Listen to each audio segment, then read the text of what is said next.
नमो अर्हन्ताणं नमो सिद्धाणं नमो आयरीयाणं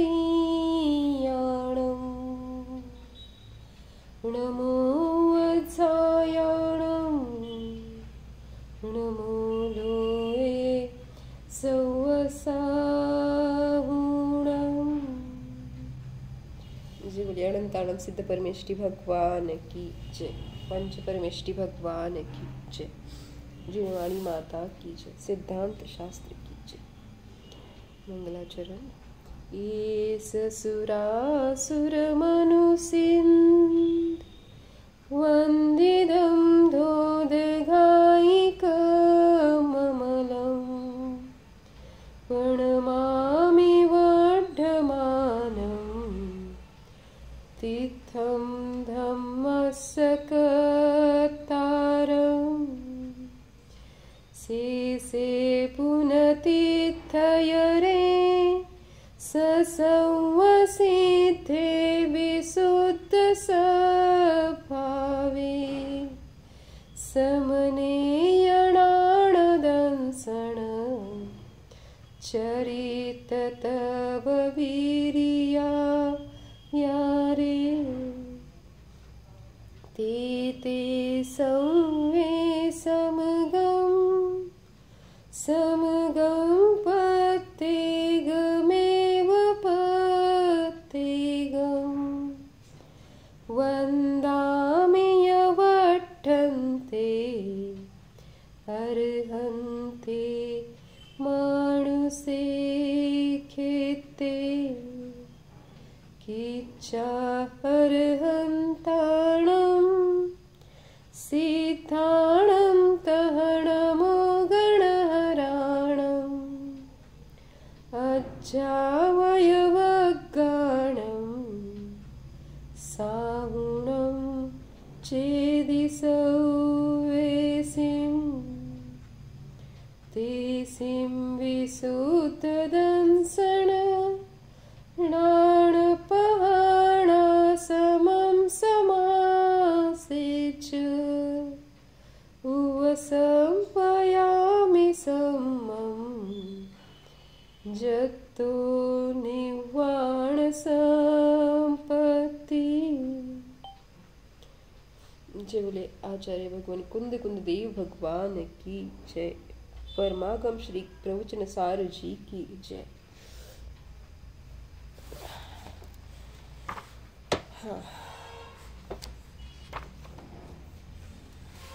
काल आपण 26वी गाथा बघितली,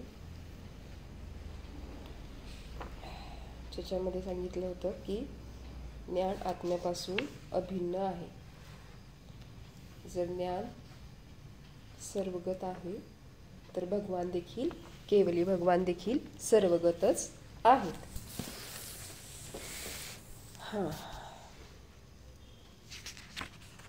तर आता गाथा नंबर 27.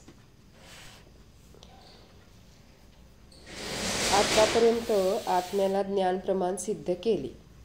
ज्ञान व आत्म्यामध्ये तादात्म्य संबंध असल्यामुळे दोघांमध्ये अभेद सिद्ध झाला आणि यावरून कोणी एकांताने आत्म्याला केवळ ज्ञानरूप मानून एकांत ग्रहण करतील, म्हणून येथे ज्ञान व आत्म्यामध्ये कथनचित एकत्व व अन्यत्व सिद्ध करतात. तर गाथा नंबर 27, पेज नंबर 179. नाणं अपतिमदं वट्टदिनानं विनाणपाणं तं हाणाणं अप्पाणाणं वन्नं वा नाणं अपतिमदं वट्टदिनानं विनाणपाणं तं हाणाणं अप्पाणाणं वन्नं वा।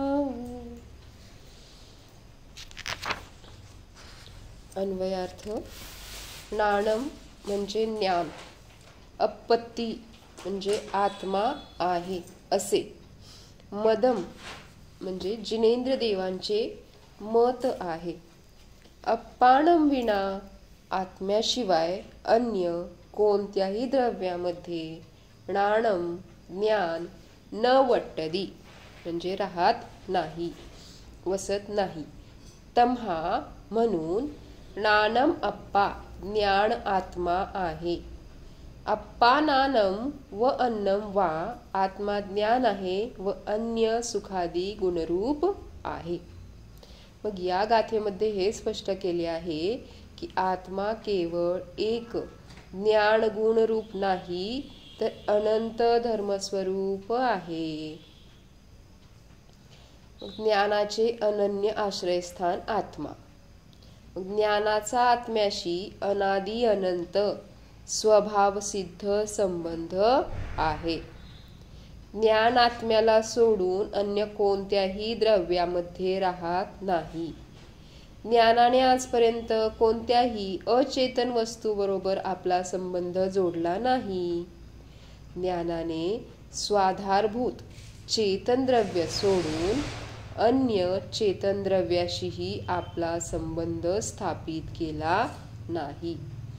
म्हणजे स्वतःचं जे आधारभूत चेतन द्रव्य आहे, जो स्वतःचा जो आत्मा आहे, त्याला सोडून अन्य जीवाशी, अन्य चेतन द्रव्याशी देखील त्याने आपला संबंध स्थापित केलेला नाही. ज्ञान अन्य द्रव्याशी संबंध स्थापित करण्यास अत्यंत निरुत्सुक आहे. ज्ञान शीलवती स्त्रीप्रमाणे एका आत्म्याशीच संबंध स्थापित करण्यास उत्सुक आहे. ज्ञानाचा स्वामी एक निज आत्माच आहे. ज्ञानाने आपले सर्वस्व आत्म्यालाच समर्पित केले आहे. ज्ञानाला अनन्य शरण एक आत्माच आहे. अनंत ज्ञानाचा भोक्ता एक आत्माच आहे. ज्ञान आत्म्याशिवाय अन्यत्र राहत नाही, म्हणून ज्ञान आत्माच आहे. म्हणजे म्हणून सांगितलं ज्ञानाचं हे आश्रयस्थान आत्मा आहे. ज्ञान आत्म्याशिवाय कुठेही अन्यत्र राहत नाही, अन्य द्रव्यामध्ये राहत नाही. अनंत धर्माचा निधी ध्रुव आत्मा. ज्ञान आत्माच आहे, पण आत्मा ज्ञानरूप सुद्धा आहे व अन्य अनंत धर्मरूप सुद्धा आहे. द्रव्य अनंत गुणांचा समूह स्वरूप आहे. प्रत्येक द्रव्यामध्ये अनंत सामान्य गुण व अनंत विशेष गुण आहेत. गुण आधेय आहेत व द्रव्य अनंत गुणांचा आधार आहे. ज्यावेळी ज्या गुणाची अपेक्षा असते त्यावेळी त्या गुणरूप द्रव्य दिसते. ज्याप्रमाणे रसगुणाच्या अपेक्षेने आंबा गोड म्हटला जातो, वर्ण गुणाच्या अपेक्षेने तो पिवळा, स्पर्श गुणाच्या अपेक्षेने तो मऊ, गंध गुणाच्या अपेक्षेने सुगंधी म्हटला जातो. मग त्याप्रमाणे ज्ञान गुणाच्या अपेक्षेने आत्मा ज्ञानरूप, दर्शन गुणाच्या अपेक्षेने दर्शनरूप, सुख गुणाच्या अपेक्षेने सुखरूप, वीर्य गुणाच्या अपेक्षेने वीर्य गुणरूप आहे. ज्याप्रमाणे पतिव्रता स्त्री आपले सर्वस्व पतीला समर्पित करते, पतीला सोडून अन्य पुरुषाशी आपला संबंध ठेवत नाही, परंतु पती अनेक स्त्रियांशी आपला संबंध जोडतो, त्याप्रमाणे ज्ञानादी गुण एका आत्म्याशी निष्ठ राहतात, परंतु आत्मा अनेक गुणांबरोबर आपला संबंध जोडतो. ज्याप्रमाणे अनेक पत्नींचा आधार एक पती आहे, त्याप्रमाणे अनेक गुणांचा आधार एक आत्मा आहे. म्हणून आत्मा जसा ज्ञानरूप आहे तसा सुख, वीर्य, चारित्र्य इत्यादी अनंत गुणरूप आहे. हा मी अनंत गुणांचा एकधिपती सम्राट आहे. माझ्यामध्ये काहीही कमी नाही. मी अनंत गुणांनी परिपूर्ण आहे. हे जाणल्यामुळे निज आत्म्याची महिमा येते. म्हणजे की मी काय आहे, एवढ्या अनंत गुणांचा स्वामी आहे हे कळतं. आणि त्यामुळं काय होतं की मला कोणतीही कमी नाही, मी परिपूर्ण आहे, त्यामुळं मला परद्रव्याची देखील गरज नाही. यामुळं काय होतं की बाबा मी आत्म्याचा महिमा येते, किती महान आहे आत्मा हे जाणलं जातं, समजतं. दीनहीनतेची भावना नष्ट होते. स्वतःला अनंत गुणात्मक अखंड जाणल्यामुळे सम्यक दर्शन रूपी निधी प्राप्त होते.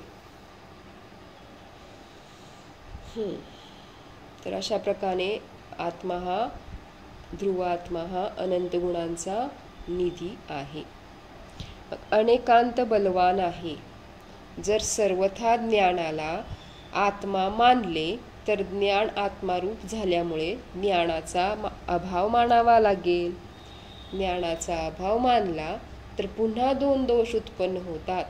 ज्ञान गुणाने रहित झाल्यामुळे आत्मा अचेतन होईल, अथवा विशेष गुणाचा अभाव झाल्यामुळे आत्म्याचाच अभाव होईल. कारण कोणतेही द्रव्य विशेष गुणांनी रहित असत नाही. जसं पुद्गल द्रव्य आहे तर ते पुद्गल द्रव्य स्पर्श रस गंध वर्ण हे त्याचे विशेष गुण आहेत. तर त्या स्पर्श गुणाने रहित किंवा रसगुणाने किंवा वर्णगुणाने रहित असू शकत नाही ना. मग तसंच सांगितलं की आत्मा काय आहे, ज्ञान दर्शन आनंद चारित्र्य हे वीर्य ह्या गुणांनी विशेष गुणांनी सहित आहे. तर मग जर ज्ञान गुणाने रहित झाला, ज्ञान हे काय आहे, विशेष गुण आहे आत्म्याचा जीवाचा, तर त्याचा अभाव झाला तर काय होईल, आत्म्याचाच अभाव होईल, हा दोष लागेल. कारण कोणतेही द्रव्य विशेष गुणांनी रहित असत नाही. मग या दोषांचा परिहार करण्याकरता सर्वथा ज्ञानाला आत्मा न मानता कथंचित अभिन्न व कथंचित भिन्न मानणे योग्य आहे. गुणगुणी अभेदनयाच्या अपेक्षेने ज्ञान आत्मा आहे आणि संज्ञा लक्षण भेदाच्या अपेक्षेने ज्ञान आत्म्यापासून भिन्न आहे. म्हणजे गुणगुणी या अभेदनयाच्या अपेक्षेने जर बघितलं तर ज्ञान आत्मा आहे आणि संज्ञा लक्षण भेदाच्या अपेक्षेने जर बघितलं तर काय आहे, ज्ञान आत्म्यापासून भिन्न आहे. कारण ज्ञान एक गुण आहे आणि आत्मा काय गुणी आहे. ज्ञान हे आधेय आहे, आत्मा आधार आहे. तर आत्म्याच्या आधाराने ज्ञान राहते.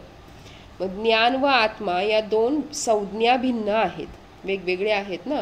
ज्ञानाची संज्ञा वेगळी, आत्मा संज्ञा वेगळी, म्हणून ज्ञानाचे व आत्म्याचे लक्षण देखील भिन्न आहे. मग ज्ञानाचे लक्षण जाणणे आहे आणि आत्म्याचे लक्षण अनंत गुणांशी अविनाभावी चेतना आहे. काय सांगितलं, ज्ञानाचे लक्षण जाणणे आणि आत्म्याचे लक्षण अनंत गुणांशी अविनाभावी चेतना. तसेच जर सर्वथा आत्म्याला ज्ञानरूप मानले तर आत्म्याचा अभाव मानावा लागेल आणि आत्म्याचा अभाव झाला तर ज्ञानाचा सुद्धा अभाव मानावा लागेल.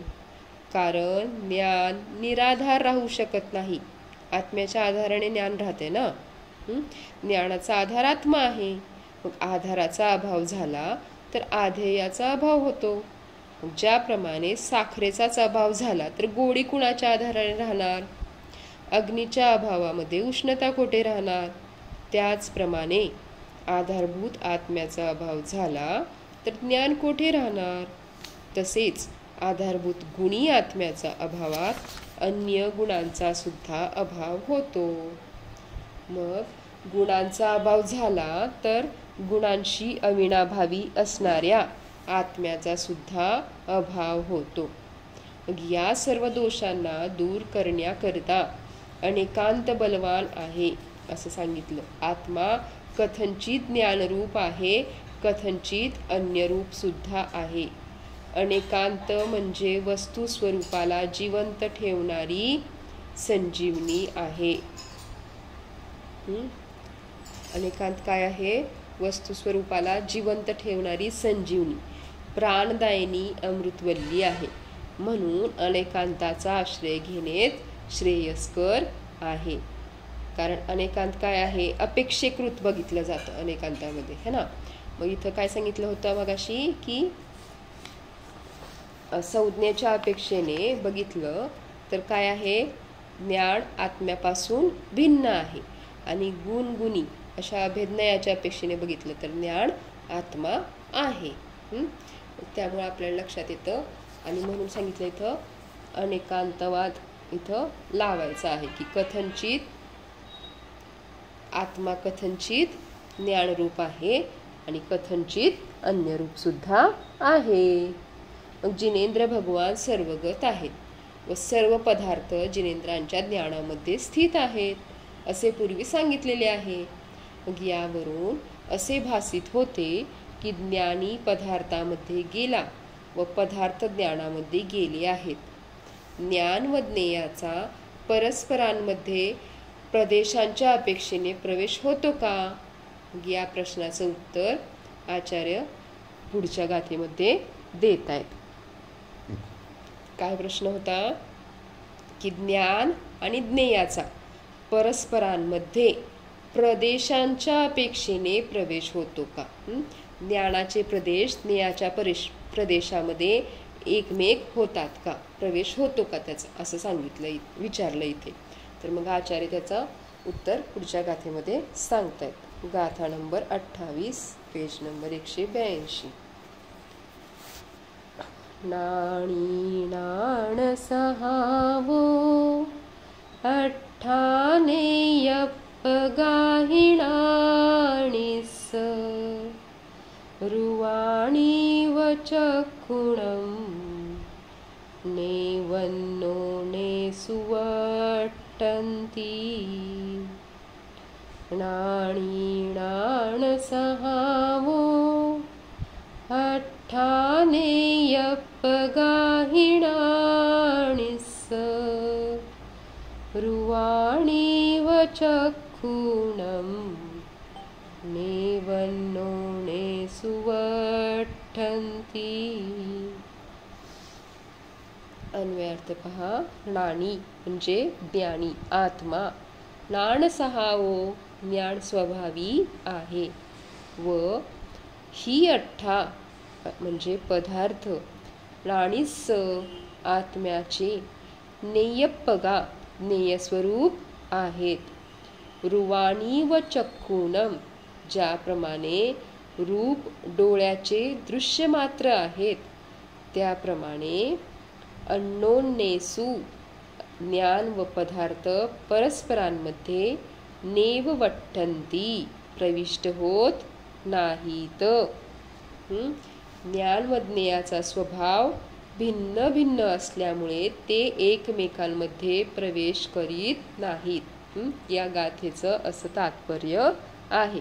कारण आत्मा कसा आहे, ज्ञान स्वभावी आहे आणि पदार्थ जे आहेत ते ज्ञेय आहेत. मग सांगितलं की ज्याप्रमाणे रूप जे आहे ते डोळ्याचं काय आहे, दृश्य आहे, फक्त डोळ्यांनी फक्त पाहिलं जातं. मग त्याप्रमाणे ज्ञान आणि पदार्थ यामध्ये सुद्धा काय आहे, एकमेकांमध्ये ते प्रवेश करत नाही. ते फक्त जाणलं जातं. ज्ञेय हे काय करते, ज्ञानामध्ये जाणलं जाते, प्रवेश करत नाही. कारण त्या दोन्हींचा स्वभाव भिन्न भिन्न आहे. ज्ञानी ज्ञान स्वभावी आहे. मग एक वस्तू अन्य वस्तूपासून स्वभाव भेदामुळे वेगळी केली जाते. कारण स्वभाव वेगवेगळा असला तर एक वस्तू दुसऱ्यापासून सहज वेगळी करता येते ना. की जनरली आपण संसारी अवस्थेमध्ये सुद्धा बघतो की काय रोजच्या जीवनामध्ये आपल्याला एखादा व्यक्ती शांत स्वभावाचा असतो, एखादा व्यक्ती काय असतो थोडासा तापट किंवा क्रोधी असतो. तर त्याच्या स्वभावावरनं आपल्याला त्यांच्यामध्ये भिन्नता लक्षात येते आणि आपण वेगळं करू शकतो त्यांना. तसंच इथं द्रव्य जे आहेत, जे एक वस्तू आहे ती अन्य वस्तूपासून कशी वेगळी करता येते, तर स्वभावामुळेच वेगळी करता येते. मग ज्याप्रमाणे दूध व पाणी एकमेकांमध्ये मिसळले तरी सुद्धा दूध आपल्या स्वभावाने भिन्न आहे आणि पाणी आपल्या स्वभावाने भिन्न आहे. मिश्रित अवस्थेमध्ये दुधाने आपला स्निग्ध मधुर श्वेत स्वभाव सोडला नाही व पाण्याने आपला स्वभाव सोडला नाही. मग ज्ञानामध्ये संपूर्ण विश्व जरी झळकले तरी त्याने आपला ज्ञान स्वभाव सोडलेला नाही. ज्ञानी सदैव ज्ञान स्वभाव रूपच आहे. जाणणे हाच ज्ञानाचा स्वभाव आहे. आत्मा ज्ञान स्वभावी आहे हे अस्थिरूपाने कथन आहे. यामध्ये अन्य अनंत द्रव्यांच्या स्वभावाची नास्ती आहे. अर्थात आत्मा शरीरादी ज्ञेय पदार्थ स्वरूप नाही. एक अस्थिरूप कथन कोणतं की आत्मा ज्ञान स्वभावी आहे. या अस्थिरूप कथनामध्ये काय आलं की आत्मा हा शरीरादी ज्ञेय पदार्थ स्वरूप नाही, वर्ण गंध रस स्पर्शरूप नाही. तर कसा आहे आत्मा? ज्ञान स्वभावी आहे. राग द्वेष मोह भावरूप नाही. तिन्ही काळामध्ये स्वभावाचा कधी अभाव होत नाही.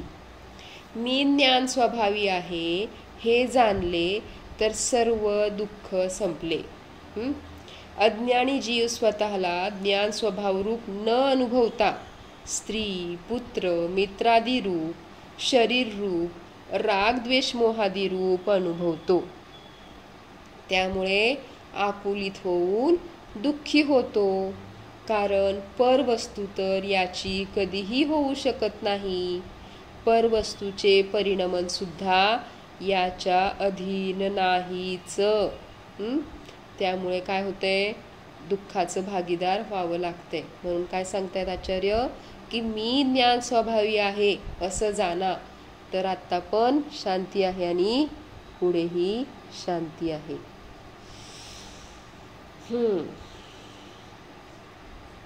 काय सांगितलं? पदार्थ ज्ञेय स्वरूप आहेत. जी वस्तू सत्स्वरूप आहे ती ज्ञानाचा विषय आहे, म्हणजेच ज्ञेय स्वरूप आहे. जो ज्ञानाचा विषय असतो त्याला ज्ञेय म्हणतात. म्हणजे जो जाणला जातो, ज्याला जाणलं जाते ते ज्ञेय आहे. आणि ज्यानी जाणलं जाते ते ज्ञान आहे. मग इथं काय सांगितलंय की जी वस्तू सत्स्वरूप आहे, सत्स्वरूप अर्थात ज्याचं अस्तित्व आहे, ती ज्ञानाचा विषय बनते. ती ज्ञेय स्वरूप आहे. पुढे गाथा नंबर 93 मध्ये 93च्या टीकेमध्ये पदार्थाची व्याख्या करताना अमृतचंद्र आचार्य लिहितात, परिच्छिद्यमानः अर्थ. जो जाणला जातो तो पदार्थ आहे.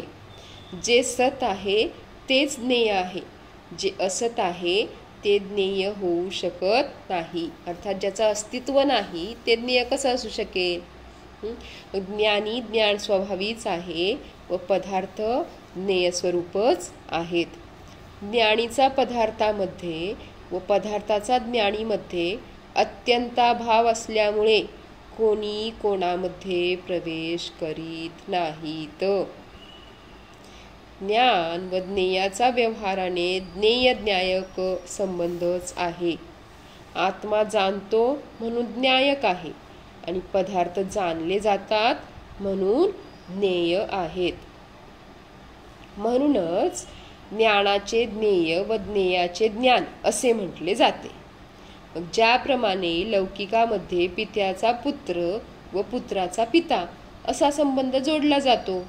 न पुत्राचे रूप पित्यामध्ये आहे व न पित्याचे रूप पुत्रामध्ये आहे.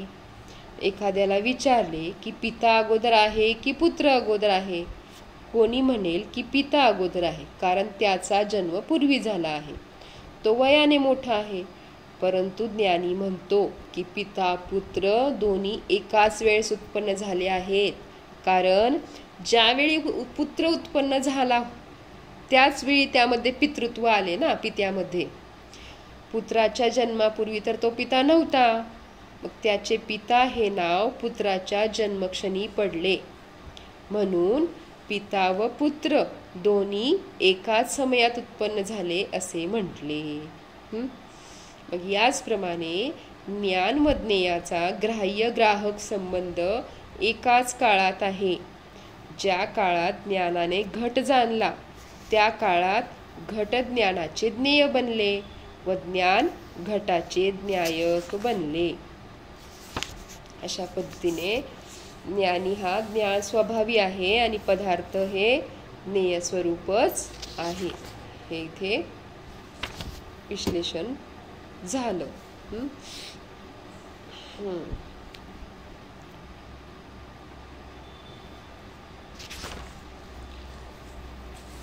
मग काय सांगितलं की ज्ञान आणि ज्ञेय या संबंधामध्ये निश्चय व्यवहाराचा समन्वय.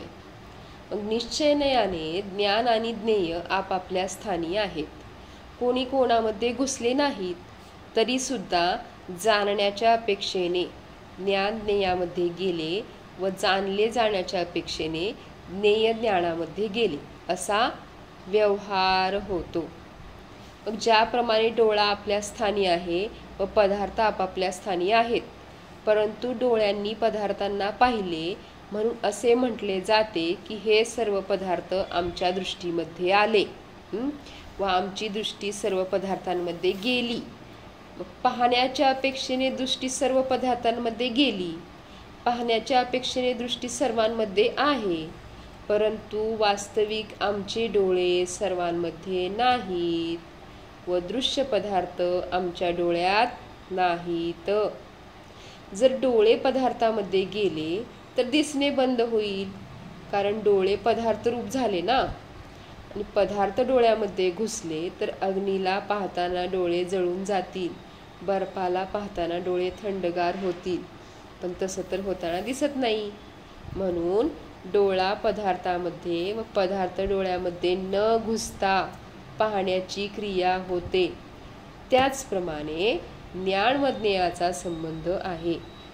ज्ञान पदार्थाला जाणत असताना पदार्थ ज्ञानरूप होत नाही व ज्ञान देखील पदार्थरूप होत नाही.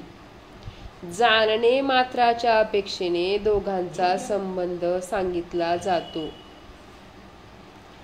ज्ञान व ज्ञेयाचा संबंध नेत्रेंद्रियाप्रमाणे आहे. ज्याप्रमाणे नेत्र अग्नीला पाहतात परंतु जळत नाहीत, डोळे पदार्थांना दूर राहूनच पाहतात, म्हणून अप्राप्यकारी आहेत. अर्थात ज्या पदार्थाला प्राप्त होत नाहीत त्या पदार्थाजवळ जात नाहीत. म्हणून ज्ञानाला डोळ्याची उपमा दिली जाते. त्याला जीभ, नाक अथवा स्पर्शनेंद्रियाची उपमा दिली जात नाही, कारण हे बाकी काय आहेत? प्राप्यकारी आहेत. बाकी जे इंद्रिय आहेत ते. पण डोळे काय आहेत? अप्राप्यकारी आहेत, म्हणजे त्याला प्राप्त करून जाणत नाही. पदार्थाला प्राप्त करून त्याचं वेदन करत नाहीये. तर काय होतंय? पाहूनच, म्हणजे दुरूनच ते त्यांच्या जागी राहूनच ते पदार्थाला जाणू शकतात, त्याच्याविषयी ज्ञान होत आहे. म्हणून मग ज्ञानाला काय सांगितलेलं आहे? डोळ्याची उपमा दिलेली आहे.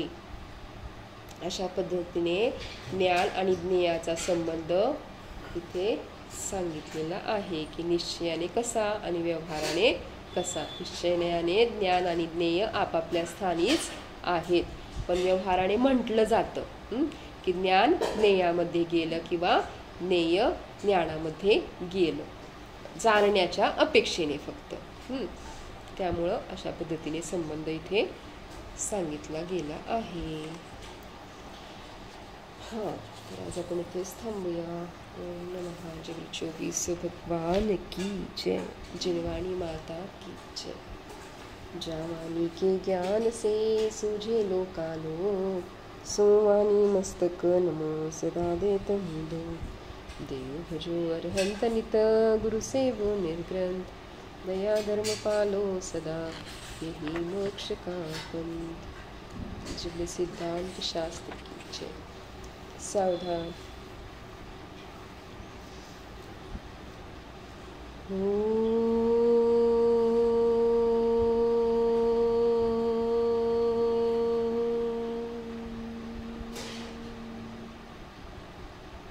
जाणा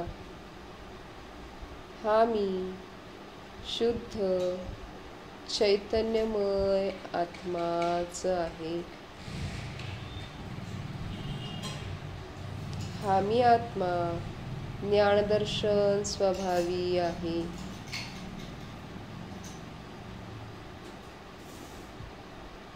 या माझ्या आत्म्यामध्ये ज्ञान, दर्शन, सुख, वीर्य आदी अनंत गुण आहे.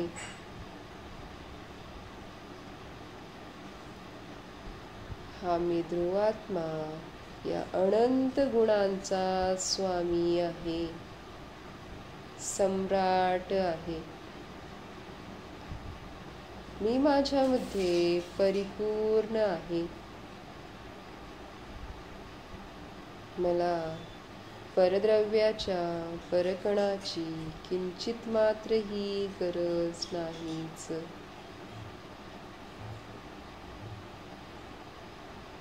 हा मी शुद्धात्मा स्वयंपूर्णच आहे.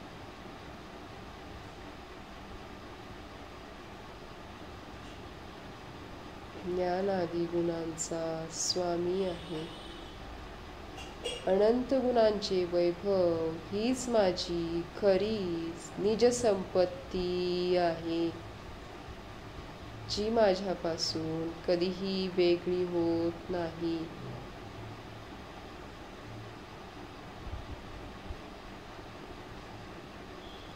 अनंत गुण वैभव संपन्नो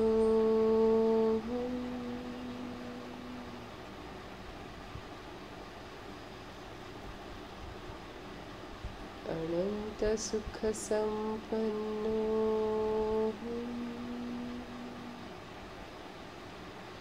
अनंत बल स्वरूपो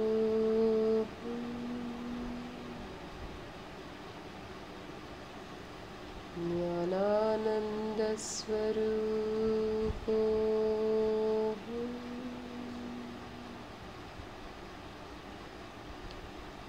शुद्धोऽहं ध्रुवोऽहं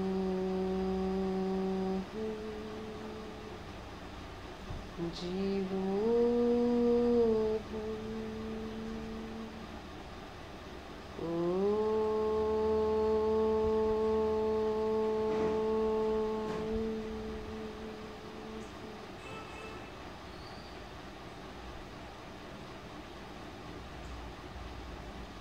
विसर्जन। भो प्रभो, मन वचन काय कृतकारी तनुमोदन, सरंभ समारंभ आरंभ, क्रोध मान माया लोक प्रमाद इत्यादी विभावांच्या द्वारे माझ्याकडून